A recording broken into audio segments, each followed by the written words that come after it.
ziweze kuwa na manufaa kwa wananchi. Na utakuta kwamba kuna mambo ambayo yamefanyia maamuzi mapema ya kuweza kuongeza matumizi katika maeneo ambayo aliona kuwa ni ya kipaumbele. Kwa mfano, tokea Januari mwaka huu serikali ilifuta ada za shule za msingi na shule za sekondari. Tutahakikisha kuanzia Januari mwakani elimu kuanzia darasa la kwanza hadi kidato cha 4 inatolewa bure. Na ninaposema bure, maana yake nina maana ya bure. Wahusika wasije wakatumia swala la kusema bure alafu waanze kutengeneza mamichango ya ajabu ya kuwatoza wanafunzi wale. Ni lazima tuanzie mahali kwamba tunaposema bure maana yake ni bure kweli. Lakini pia shughuli za sherehe, na aliyazungumzia masemina, sherehe, kwamba tuweze kuachana nazo na fedha zinazookolewa katika shughuli hizo ziweze kuenda katika shughuli za maendeleo, za kuweza kujenga barabara, za kuweza kujenga dispensary, za kuweza kutoa huduma kwa wananchi. Na hata alipoona kwamba kuna majengo ambayo yanaweza yakatumiwa, kwa mfano pale Muhimbili yanaweza kutumiwa kama wodi wakati kina mama wajawazito wanasumbuka, jengo lilokuwa la ofisi ya kawaida likawa limegeuzwa kuwa jengo ambalo linatoa huduma kwa kina mama wajawazito. Kwa hiyo swala la kuhakikisha matumizi yasiyokuwa ya lazima hayafanyiki alilisisitiza na amekuwa analitekeleza. Habari ya safari za nje, amesema kabisa safari za nje sio lazima, na alitoa mfano kwamba safari za nje katika mwaka wa 2013, 14, 15 ungeweza kujenga kilomita 400 za barabara ya lami. Yeye mwenyewe amekuwa ni mtu ambaye safari zake za nje ni za kuhesabu. Amekwenda safari chache sana za nje, na zaidi katika nchi zetu hizi za Kiafrika za jirani. Kwa hiyo fedha nyingi zimeokolewa. Nitataja baadhi tu ya maeneo ambayo tutayasimamia kwa lengo la kupunguza matumizi yasiyo ya lazima na kuziba mianya ya uvunjaji wa fedha za serikali. Kwanza ni safari zote zisizo za lazima nje ya nchi. Tutazidhibiti na tumekwisha anza. Badala yake tutawatumia mabalozi wetu kutuwakilisha kwenye mikutano ya aina hiyo, na pale inapolazimu kiongozi au mtumishi mwandamizi kusafiri, tutahakikisha kwamba haandamani na msururu wa watu wengi ambao hawana umuhimu wala shughuli za kufanya katika safari hizo. Katika kusisitiza hili, napenda niwape takwimu za fedha zilizotumika ndani ya serikali na mashirika ya umma na taasisi zingine za serikali kwa safari za nje kati ya mwaka 2013-14 na 14-15. Jumla ya shilingi, kwa sababu ni lazima niwape takwimu, jumla ya shilingi bilioni 356.34 zilitumika kwa ajili ya safari za nje kama ifuatavyo. Tiketi za ndege, yani air ticketing, zilitumika shilingi bilioni 183.16. Tiketi za ndege zilitumika bilioni 183.16.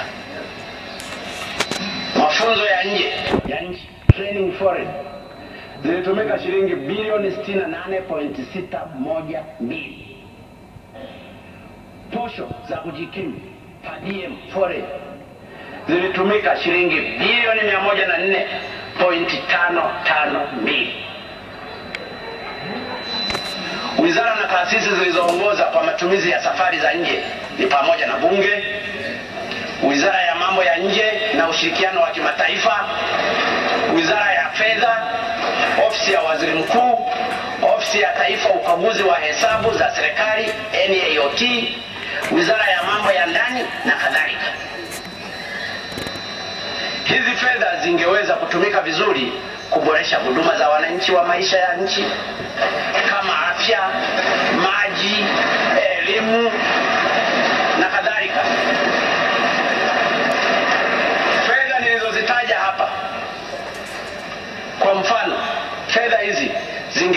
kutengeneza barabara ya kilomita 400 ya lami. Lakini pia sherehe za Mwenge, sherehe za uhuru, sherehe za Muungano, zote hizo amekuwa anabana, anasema jamani, sherehe hizi sio muhimu kutumia fedha nyingi, tuweze kuzitumia vizuri katika masuala ya maendeleo. Kwa hiyo hilo ni jambo ambalo linatija. Lakini pia katika uchumi wetu umekuwa ni kwamba kwa siku za nyuma haya matumizi ya serikali, matumizi ya taasisi za umma yalikuwa yakisaidia sana hizi biashara ndogo ndogo, watu wenye mission town, na hivi fedha inapatikana katika shughuli kama hizo.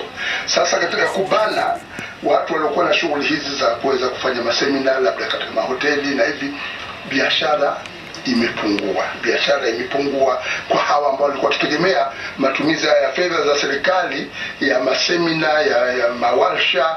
Sasa semina, warsha zimepungua sana. Wenye biashara hizo wanaona kwamba hali imekuwa ngumu, shughuli zao haziendi kama zilivyokuwa siku za nyuma. Sasa kwenye baraza hili nitakaloliteua halitakuwa na semina elekezi, wataelekezana wao kwa wao humo ndani watakapokuwa wanafanya kazi, ili hizi fedha zaidi ya bilioni 2 ambazo zimetengwa na utumishi tuweze kuzielekeza mahali pengine, hata kama ni kununua madawati ya wanafunzi au zikasaidie kwenye elimu kwa wanafunzi watakaosoma bure na kadhalika. Tutapanga vizuri matumizi ya fedha hizo. Lakini muhimu kwamba matumizi yaweze kudhibitiwa, lakini pia yatumiwe vizuri katika maeneo ambayo ni muhimu. Ukuaji wa uchumi tuseme katika robo ya pili ya mwaka 2016 ulikuwa 7.9, ambao ni ukuaji mzuri. Lakini kwa watu wa kawaida wanaofanya shughuli za biashara, wengi wanazungumzia hivi sasa kwamba kama shilingi miota miguu haipatikani kwa urahisi. Uwezi ukafanya shughuli mission town kidogo hapa ukapata senti zako, ukaweza kwenda guesti, ukaweza kwenda kununua bia na hivi. Kwa hiyo mzunguko unaathirika kwa sababu haya mambo ya semina, ya sherehe yamepungua sana katika matumizi ya serikali na matumizi ya mashirika ya umma. Uchumi wa Tanzania hivi sasa ni mwaka mmoja tu.